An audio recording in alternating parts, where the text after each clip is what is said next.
Yes, mutual fund सही है, वो जो कह रहे हैं सही है, बट हमको पूरा पिक्चर देखना चाहिए। हमको ये पता होना चाहिए कि इंडिया में as of today there are more than 40 companies या फंड हाउसेस है जो म्यूचुअल फंड सर्विसेज प्रोवाइड करते हैं। इन ये जो म्यूचुअल फंड है उनकी total as of today total scheme है 2500 स्कीम्स। स्कीम्स के अंदर भी अगर हम देखें तो इक्विटी है, इक्विटी के अंदर भी जैसे लार्ज कैप होता है, मीडियम कैप होता है, स्मॉल कैप है, फिर उनके अंदर भी जैसे अलग-अलग कैटेगरीज होती है, सेक्टर वाले या थीमेटिक फंड्स है, जैसे कि मैन्युफैक्चरिंग फंड्स हुआ, फार्मा फंड्स है, रूरल फंड है, एनर्जी फंड्स है, ये हुआ इक्विटी का। सेम वे डेट फंड है, डेट फंड के अंदर भी लिक्विड फंड्स है, गिल्ड फंड्स है, या तो हाइब्रिड फंड्स है जो इक्विटी और डेट का मिक्स फंड्स है। और एक ऑप्शंस भी होता है, आपको डिविडेंड फंड्स लेना है या ग्रोथ फंड लेना है। तो म्यूचुअल फंड्स के बेनिफिट काफ़ी है, क्योंकि सबसे पहले तो एक्सपर्ट्स है जिनके पास काफ़ी अच्छा रिसर्च होता है, टूल्स है। दूसरा बहुत बड़ी बात है कि इंडिया के अंदर जो म्यूचुअल फंड का पूरा जो रेगुलेशंस होता है वो सेबी का मॉनिटरिंग है, बहुत अच्छा मॉनिटरिंग होता है। प्लस म्यूचुअल फंड के पूरे जो म्यूचुअल फंड्स है उनका भी एक एसोसिएशन है, एमफी बोलते हैं, association of mutual funds of India. तो उनकी भी एक इंटरनल गाइडलाइंस होती है, नॉर्म्स होती है जो सब म्यूचुअल फंड्स को फॉलो करना होता है। और दूसरी एक बहुत ही अच्छी बात होती है कि म्यूचुअल फंड जब भी इन्वेस्ट करते हैं तो कोई एक या दो कंपनी में नहीं करेंगे, कम से कम 50, 60 या 100 कंपनीज में करेंगे, तो हमारा जो रिस्क होता है रिस्क डाइवर्सिफाइड हो गया। काफ़ी कन्वीनियंट है म्यूचुअल फंड में इन्वेस्ट करना।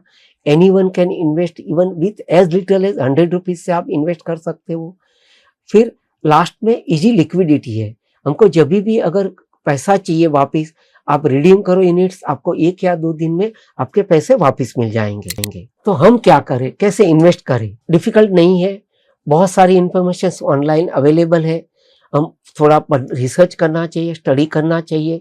म्यूचुअल फंड की जो स्कीम है उनका ट्रैक रिकॉर्ड कैसा है, फंड मैनेजर्स के परफॉर्मेंसेस कैसे हैं, मार्केट की कंपेयर में उनका फंड परफॉर्मेंस कैसा है, दूसरे म्यूचुअल फंड की कंपेयर में उनका परफॉर्मेंस कैसा है, ये हमको समझना चाहिए, सीखना चाहिए।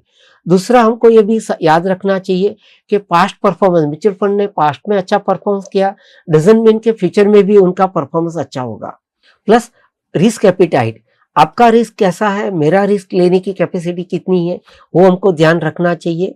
हमको पैसा कभी वापस चाहिए, वो जब भी हम इन्वेस्ट करें वो भी साथ में ध्यान में रखना चाहिए। एंड सबसे बात है कि हमको रिटर्न कितना चाहिए, व्हाट डू वी एक्सपेक्ट, हमको 10% रिटर्न एक्सपेक्ट करें, 15% करें, 20%, तो ये सब चीज़ें ध्यान में रखें, उसके बाद हमको इन्वेस्टमेंट करना चाहिए। लास्ट में 4 चीज़ें ध्यान रखिए।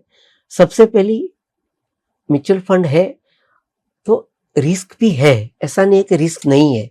और इक्विटी म्यूचुअल फंड है तो ज़्यादा रिस्क है, आप डायरेक्ट इन्वेस्ट करो या म्यूचुअल फंड के थ्रू इन्वेस्ट करो, लेकिन रिस्क तो है।